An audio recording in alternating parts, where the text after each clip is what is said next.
Hi guys, good afternoon. So இதயம் serial review பார்த்துடலாமா? எப்பயும் போல் உங்களுக்கே தெரியும், நம்ம சேனலை சப்ஸ்கிரைப் பண்ண மறந்துடாதீங்க. லைக் பண்ணுங்கள், ஷேர் பண்ணுங்கள், கமெண்ட் பண்ணுங்கள்.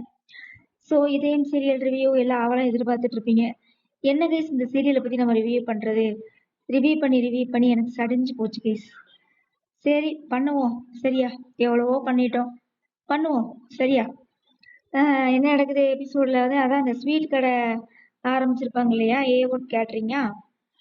அந்த ஆர்டர் வந்திருக்கும் இல்லையா நம்ம மித்ரா கல்யாணத்துக்கு. அதுக்கு ஸ்வீட்டுக்கு ஒரே சண்டை, 5 ஸ்வீட்டு 6 ஸ்வீட்டுன்னு. உடனே வந்து நம்ம பாட்டி நம்ம பாரதியோட ஸ்வீட்டை வந்து கிண்டல் பண்ணிடுறாங்க. உடனே நம்ம பாரதி வந்து ஒரு டீல் பேசுறாங்க. என்னோட கருப்பட்டி அல்வா செலக்ட் ஆயிடுச்சு அப்படின்னா நீங்க வாங்குற அமௌண்ட் வந்து எனக்கு ஒரு பாதி அமௌண்ட் வேணும் அப்படின்னு சொல்லி டீல் பேசிடுறாங்க.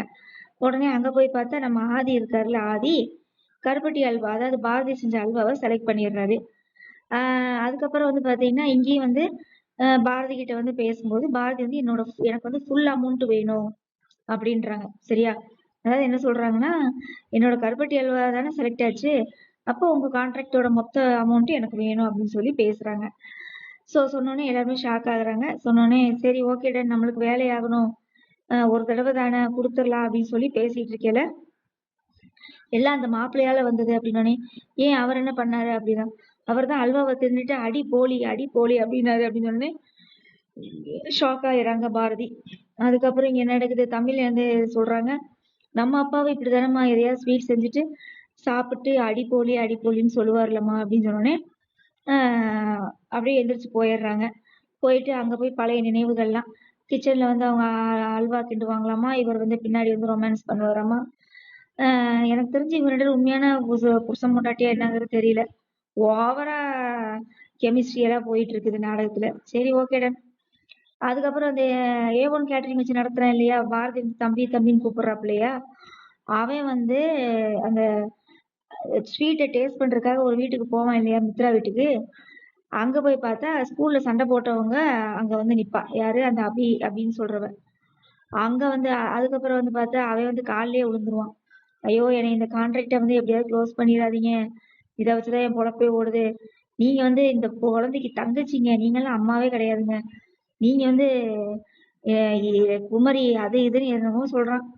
சொன்ன உடனே சரி சரி ஒன்றும் இது பண்ணாத, எங்க அண்ணன் வருவாரு, அண்ணியும் வருவாங்க, அவங்க செலக்ட் பண்ணிக்குவாங்க சொன்னோடனே அந்த சீனை கட் பண்ணிடுறாங்க. அந்த சீன் காமிக்கல. எடுத்தோடனே இங்கதான் காமிக்கிறாங்க, பாரதி கிட்ட வந்து 3 பேர் நிக்கிற மாதிரி கையை கட்டிட்டு.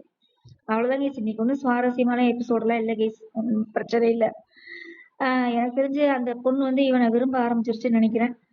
பார்க்கல, நீ ட்ராக் எப்படி போக போகுதுன்னு தெரியல. அதுக்கப்புறம் வந்து இன்னைக்காவது பாரதி ஆதியும் சந்திப்பாங்கன்னு நினைச்சேன். சந்திக்கவே இல்லை. எப்படாவது 2 பேர்த்தையும் சந்திக்க வைப்பீங்க அப்படின்ற மாதிரிதான் இருக்குது. ஸோ ரிவ்யூ பண்ணிடலாமா? அதாவது என்ன நடக்குதுன்னா, இந்த திணி பண்டாரம் கேள்விப்பட்டிருக்கீங்களா? திணி பண்டாரம்ன்ற மாதிரி ஆதிக்கு திணி பண்டாரம்னு பேர் வச்சிடலாம். ஆனா உனா எப்ப பார்த்தாலும் பாரதி கையால எல்லாத்தையும் தின்னுட்டு கடைசியில பாரதியவே அதான் கரெக்டா கேப்பா பாருங்க, நீங்க என்ன அல்வா சாப்பிட வந்தீங்களா இல்ல எனக்கு அல்வா கொடுக்க வந்தீங்களா அப்படின்னு கேப்பா. பார்த்தீங்களா? கரெக்டான கேள்விதான். சரியா? உடனே அவன் சொல்லுவான், நான் அல்வா சாப்பிடத்தான் வந்தேன், அதுக்கப்புறம் நான் உனக்கு அல்வா கொடுக்கறதா வேண்டாமான்னு யோசிக்கிறேன் அப்படிங்கிறான் அவரு.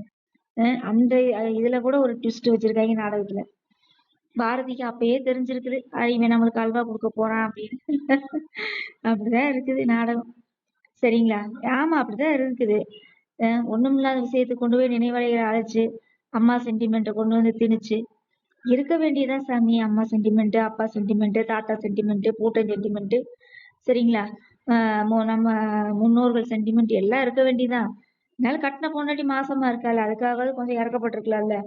இன்னைக்கு அந்த குழந்தை அப்பா இல்லாம தானே உட்காந்து இருக்கு ரெண்டும். நீ பண்ண ஒரு முட்டாள்தனத்தால் இன்னைக்கு ஒரு குடும்பமே இதாகி உட்காந்துருக்கு. அவ படிச்சவ, ஒரு வேலைக்கு போய் சம்பாதிக்கிறா, நல்லா சம்பளம் வாங்குறா, சரியா? 2 குழந்தைங்க நல்ல ஸ்கூல்ல படிக்க வைக்கிறா, பிரச்சனை இல்லை. இதே இது அவ ஒரு படிக்காதவளா இருந்து என்ன செய்ய முடியும்? 2 குழந்தைங்களை எப்படி வச்சு காப்பாத்த முடியும்? சாரதாவாலையும் பாட்டியாலையும் எவ்வளவு தூரம் இவளுக்கு சம்பாதிச்சு கொடுக்க முடியும் ஒரு கேட்டரிங் வச்சு? கொஞ்சம் அப்படியே கணக்கு போட்டு பாருங்க, கொஞ்சம் யோசித்து பாருங்க. ரொம்ப கேவலமா இருக்கும். இவ வீட்டுக்கு போய் 10 பாத்திரம் தேய்ச்சு அந்த குழந்தைங்களை எத்தனை பேர் அப்படித்தானே இப்ப பண்ணிட்டு இருக்கிறாங்க. இல்ல நான் சொல்றேன், அதாவது படிச்சவன்றனால அவ வந்து மேனேஜ் பண்ணிக்கிட்டா. இதே எதுவுமே இல்லாம ஒரு பேக்ரவுண்டோ ஒரு படிப்போ எதுவுமே இல்லாம இருந்தா பாரதியோட நிலைமை என்ன ஆகுறது? அந்த மாதிரி தானே இருக்குது. ரொம்ப என்ன சொல்றது, கஷ்டமா தான் இருந்தது. அதுக்கப்புறம் அவ போய் ஃபிளாஷ்பேக்லாம் நினைச்சு பார்க்கும்போதெல்லாம் ரொம்ப கஷ்டமா தான் இருந்தது. ரொமான்ஸ் எல்லாம் ஓகே தான். அந்த ரொமான்ஸ்ல கூட பழைய ஜனனியை காமிக்க மாட்டேங்கிறாங்க. புது ஜனனியவே கொண்டு வந்துட்டாங்க.